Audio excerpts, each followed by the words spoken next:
যৌতুকের টাকা না দিতে পারে আমার স্বামী আমাকে তালাক দিতে চায় এবং সবসময় খুব খারাপ ব্যবহার করে, আমি সংসার টিকে রাখার জন্য কি তাকে টাকা দিয়ে দিব? জানলে ভালো হতো। আমাদের দেশে এরকম অনেক অমানুষ আছে যৌতুকখোর। আপনাদের এলাকায় যৌতুকের নেওয়া দেওয়া হয়? অনেক অনেক চাচাজিরা আছেন, লম্বা দাড়ি আছে, মাথায় টুপি আছে, গায়ে জুব্বা আছে, 5 ওয়াক্ত নামাজ পড়েন, এমনকি হয়তো তাহাজ্জুদও পড়েন, কিন্তু ছেলের শ্বশুরবাড়ির কাছ থেকে আম কাঁঠাল আশা করেন, ছেলের শ্বশুরবাড়ির কাছ থেকে শীতের পিঠা আশা করেন। শীতের পিঠা আর আম কাঁঠাল তো এটা তো সোজা জিনিস। খাট পালং, হুন্ডা, তারপরে ফ্রিজ, টেলিভিশন, বিদেশে যাওয়ার ভিসা, নগদ টাকা। টাকা অবশ্য ডাইরেক্ট নেয় না, বলে যে হাওলাত দেন, হাওলাত। আছে না নাই? মনে রাখবেন, এর চাইতে বড় জুলুম, এর চাইতে বড় ছোট লোকই আর কোনোটা হতে পারে না।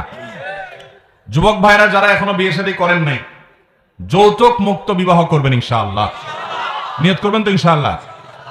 আপনারা যৌতুক মুক্ত বিয়ে করার নিয়ত করলে কি হবে আমি বলি। এটা বলার পর আপনার বাপ মা, আপনার পরিবারের লোকজন বলবে ছেলে বিয়ে করার আগেই শ্বশুরবাড়ির দিকে টানতেছে, তাহলে বিয়ে করার পরে কি অবস্থা হবে। এটা কিন্তু বাপ মা বলবে। যতই বলুক না কেন, অন্যায় করব।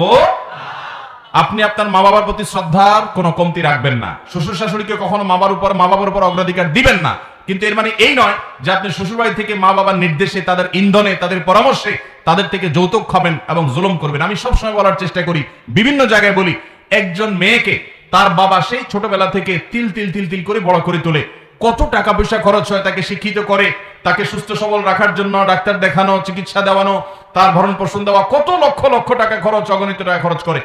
এত টাকা খরচ করার পর আস্ত মহিলাটাকে আপনি তুলে গাড়িতে করে বাড়িতে নিয়ে আসতেছেন, আপনার চিরজীবনের জন্য নিয়ে আসতেছেন। সে তার বাপের বাড়িতে এরপরে যাবে শুধু বেড়াইতে। সে শিক্ষিত হয়েছে তার বাপ মার খরচে, কিন্তু তার শিক্ষার আলো ছড়াবে আপনার বাড়িতে। সে রান্না বাড়া শিখেছে তার মায়ের কাছে, কিন্তু সেটার উপকার ভোগ করবেন আপনি এবং আপনার পরিবার। সে সুস্থ সবল হয়েছে তার বাপ মার টাকার খরচ টাকায়, এবং সেটার সার্ভিসটা দিবে আপনার বাড়িতে। আপনার তো সারা জীবন শ্বশুর শাশুড়িকে স্যালুট করা উচিত। যে শ্বশুর আব্বাজি আপনার মেয়েকে এত বড় করতে যত লাখ টাকা খরচ হয়েছে, আনুমানিক কত টাকা হয়েছে আপনি বলেন, আমি এক চেকে দিয়ে দিই।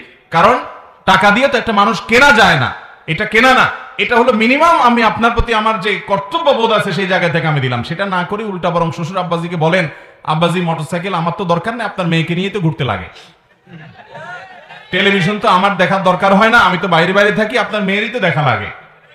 আর ফ্রিজ দিয়ে আমি কি করব, আমি তো আর বাসা রান্না বাড়া করি না, আপনার মেয়েরই তো কষ্ট হবে ফ্রিজ না থাকলে। এরকম ছোট লোক আমাদের সমাজে আছে না নাই? যে খাট শ্বশুর দিছে ওই খাটে বউকে নিয়ে শুইতে লজ্জা হওয়া উচিত। আল্লাহ রাব্বুল আলামিন যৌতুকের বিরুদ্ধে আমাদেরকে সংগ্রাম করার তৌফিক দান করুন। যৌতুকের বিরুদ্ধে যেমন সংগ্রাম আমাদেরকে করতে হবে, তেমনি ভাবে মেয়ের বাপ যারা আছেন আপনাদেরকে বলতেছি, মোটা অঙ্কের মোহর ধরাও ছাড়তে হবে।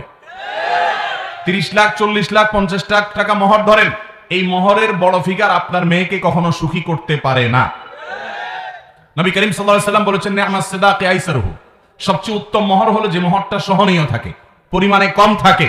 ইন্না আযমান নিকাহি বারাকাতান আইসারু ওয়া মাউনাতান, হাদিসে আসছে সবচেয়ে বরকতময় বিবাহ সেই বিবাহ যে বিবাহে মোহর থাকে সবচাইতে সহনীয় পর্যায়ে। তাহলে মোহর 30 লাখ 40 লাখ ধরলে বিয়ে টিকবে এবং তালাক হবে না, এটা ভুল। আপনি যদি মোহর 40 লাখ 50 লাখ ধরে পাইতেন, তাও তো বলতাম যে দুঃখ হালাল। মোহরের টাকা কি ছেলেরা নগদ দেয় বাংলাদেশে? ধরেন আপনি 50 লাখ, কেন 50 কোটি ধরলেন, লাভ কি? ছেলে জানে এটা তো দেওয়া লাগবে না, জানাই পানাই, ঠিক না ঠিক? অতএব এই বোকামি করবেন না মেয়ের বাবারা, মোহরকে সহনীয় পর্যায়ে করেন। আপনি 50 লাখ টাকা না দেখে আপনি দেখেন ছেলেটা ভালো কিনা। ভালো ছেলে চিনতে চান, তাহলে ফজরের নামাজে যে যুবকরা নিয়মিত হাজির হয়, প্রথম কাতারে ধীরস্থিরতার সাথে নামাজ পড়ে, হারামকে হারাম জানে, হালালকে হালাল জানে, আল্লাহর জমির সবচেয়ে শ্রেষ্ঠ মানুষ হলো এই যুবকগুলো। এই সমস্ত যুবকগুলোকে ধরে ধরে নিজের মেয়ের জন্য নির্বাচন করেন, ইনশাআল্লাহ এট লিস্ট আপনার মেয়ে সুখে থাকবে। আল্লাহ রাব্বুল আলামিন আমাদেরকে বুঝার তৌফিক দান করুন।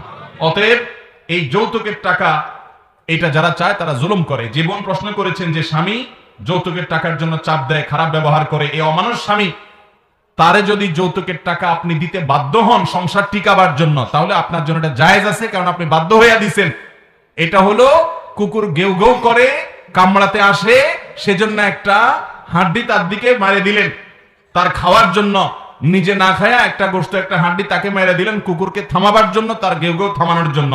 এটা যেরকম জায়েজ আছে, এরকম অমানুষ স্বামীকে যৌতুক দিয়া যদি আপনি জুলুম থেকে বাঁচতে পারেন, সেটা আপনার জন্য জায়েজ আছে। আল্লাহ রাব্বুল আলামিন আমাদেরকে যৌতুক মুক্ত বিয়ে করার তৌফিক দান করুন।